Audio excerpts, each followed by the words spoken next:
I'm finding, actually, that, that all of you are opening up a world for me, in that I'm a storyteller, and I'm telling a story that is really a difficult story. It's a very sophisticated, involved story, and it's a challenge to be able to articulate this. So when an audience opens itself up to me and gives me indications of those places that I have to go to make my story more coherent, then this is of great value to a articulator, to a creative person. So, thank you for that. Om Namo Narayana. Always pleased to have you.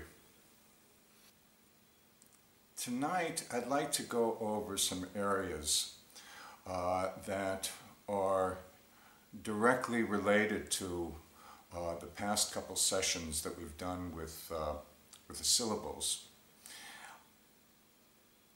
And I'm very much inspired by some of the comments that were made in this past week, especially by Kailash and Jennifer. These are, like I said, very valuable to me, because I know it gives me indications of taking you more on this tour and showing you what I think is significant to see.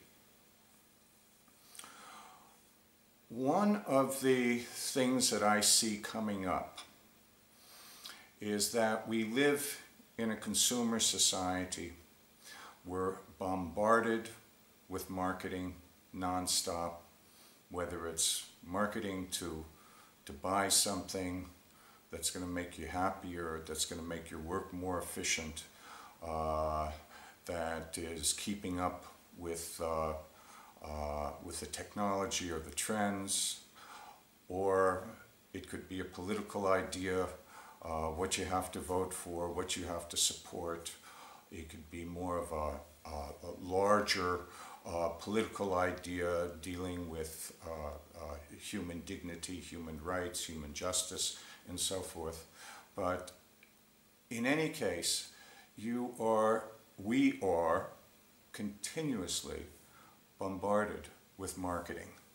And the marketing asks you to make a choice.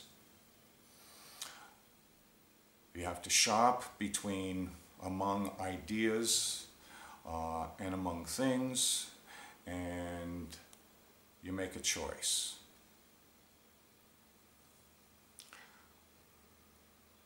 I'm trying to avoid that kind of thing in this conversation.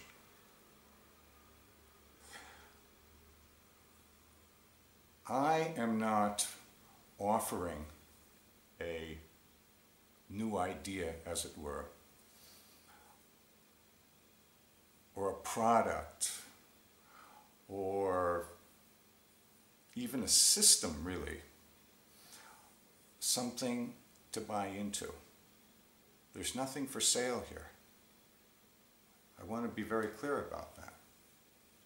We're going for a ride, we're going for a trip, we're looking at some scenery that I think is rare, that a lot of scenery you haven't seen before, and it's in a exotic, esoteric, as it were, situation.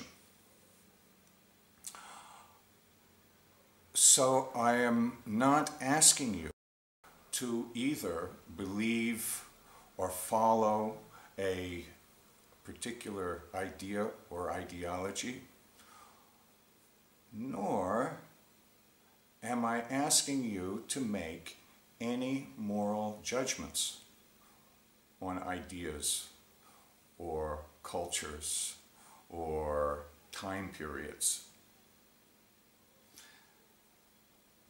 I find that very often the conversation tends to go in these areas where we are evaluating ideas rather than analyzing or evaluating even scenery. That we're thinking if things are good or bad. This is not where I am going right now with this. I want to, as I've used the expression before, lay things on the table. And in fact, sometimes even be radical about laying things on the table. For example, in the comment, we diverged in some way in one of the comments about democracy. My interest here in talking about democracy, for example, would not be to evaluate its merits or demerits. It would not be to make a moral judgment and say, oh, it's good or it's bad.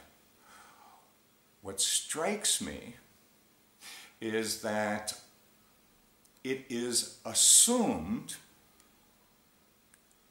in our current discourse that it's just a pure good thing. In fact, something not to even really question.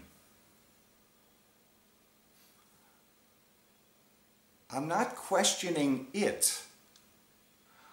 I'm questioning the assumption that we bring in there.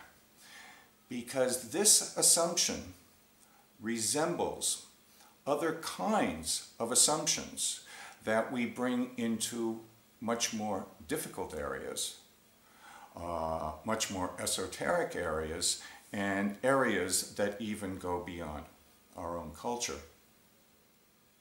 So I wanted to be clear that we are not evaluating things in moral terms. We're not saying that it was better before, or it's better now, or that evolution is good, or it's bad, or it's real, or it's not real. We want to know how we think about these things, and how we speak about these things.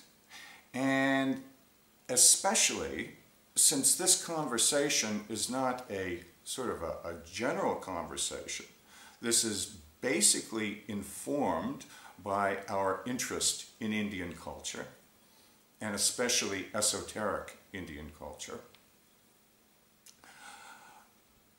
that